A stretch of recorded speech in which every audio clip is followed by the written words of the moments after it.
লোচন কি করতেছো? ফুলকপিতে কি হবে? নবরত্ন। ও সেই সুন্দর ভাবছ তো রবিন। ফটাফট ডাল সম্বরা দাও।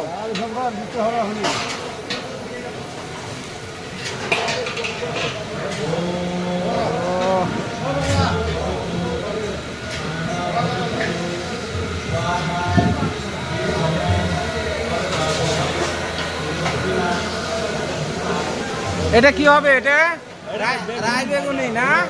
রাই বেগুনি। বাহ বাহ বাহ বাহ বাহ। নরেশ দা কি হবে? পুরি। আমিরতি আসছে? আমিরতি কোথায়? ওই কার্টুনে? আচ্ছা ঠিক আছে।